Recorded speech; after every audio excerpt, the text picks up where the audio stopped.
అనగనగా ఒక అందమైన ప్రశాంతమైన నది ఉండేది. ఆ నదిలో చాలా చేపలు జీవిస్తుండేవి.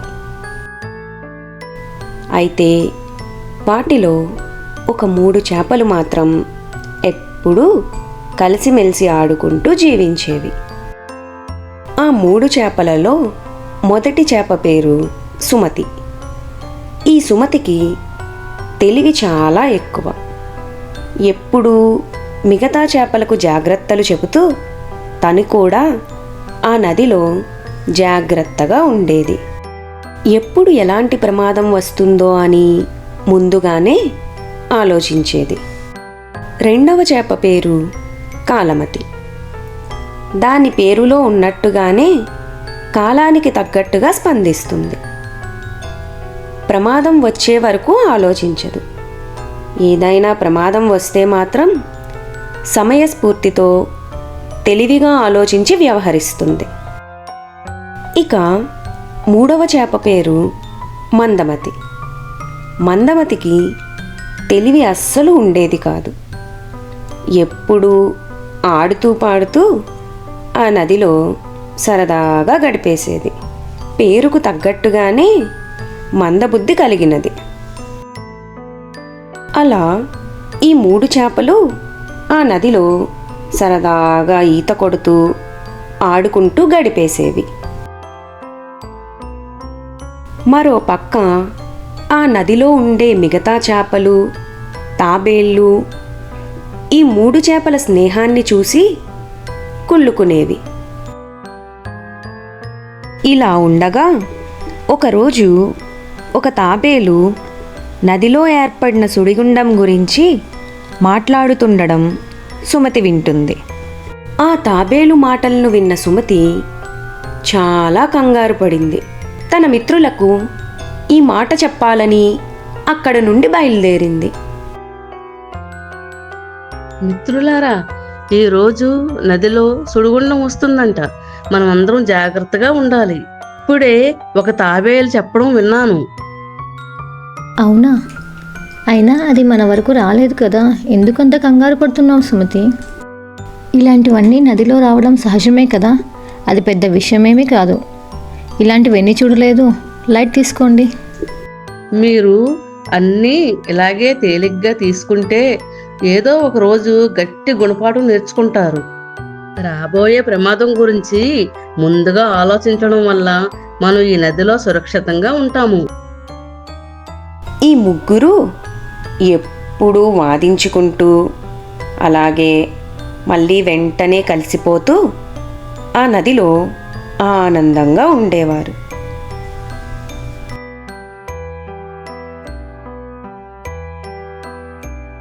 ఇలా ఉండగా ఒకరోజు సుమతి నదిపైన వాతావరణం చూడటానికి వెళ్ళాలనుకుని బయలుదేరింది. ఎంత అందంగా ఉంది ఈ నది. కానీ ఆ రోజు అనుకోని ప్రమాదం ఒకటి వచ్చింది. వేటగాళ్ళు వీళ్ళొచ్చారేంటి? వేటగాళ్ళు వలలను వేసి ఒడ్డు నుండి చేపలను పడుతున్నారు. పైగా రేపు ఇంకా పెద్ద వలలతో వద్దామని మాట్లాడుకుంటున్నారు.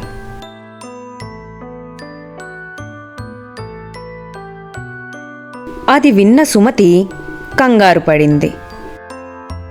వెంటనే ఈ విషయం స్నేహితులతో చెప్పాలి.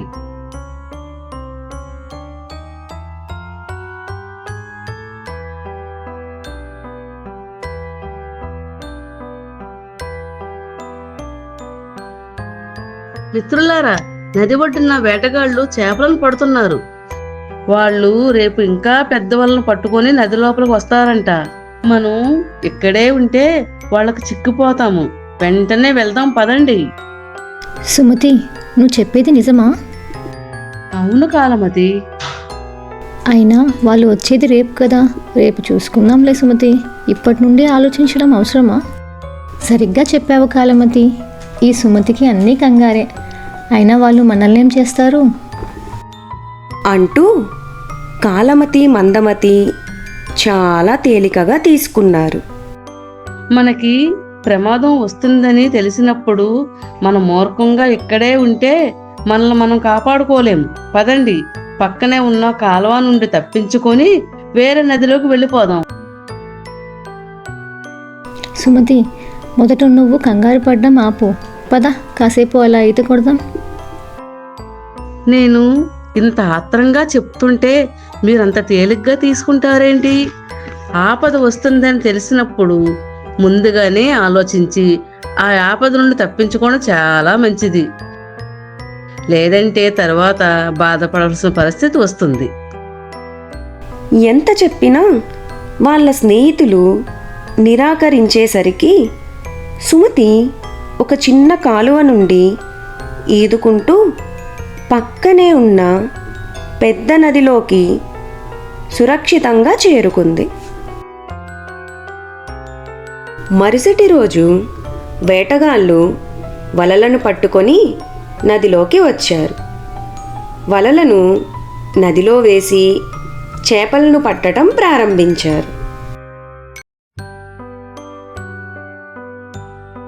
వలలను నదిలో చూసిన కాలమతి, మందమతి చాలా భయపడిపోయారు.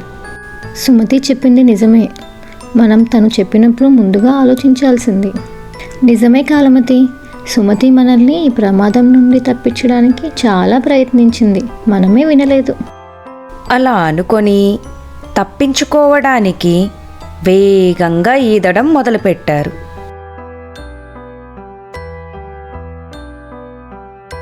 కానీ పాపం తప్పించుకోలేక మిగతా చేపలతో పాటు వలలో చిక్కుకుపోయారు.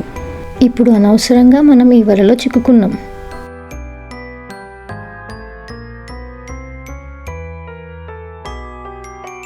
వేటగాళ్ళు వలలో పడిన చేపలను తీసి నది ఒడ్డున పెడుతున్నారు.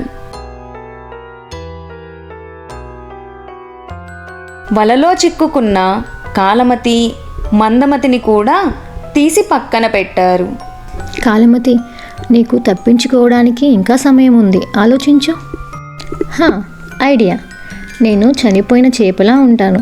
అప్పుడు వీళ్ళు నన్ను మిగతా చనిపోయిన చేపల్లాగా నది పక్కన విసిరేస్తారు. అప్పుడు నేను ఈజీగా తప్పించుకోవచ్చు అనుకొని చచ్చిపోయినట్టు నటించింది.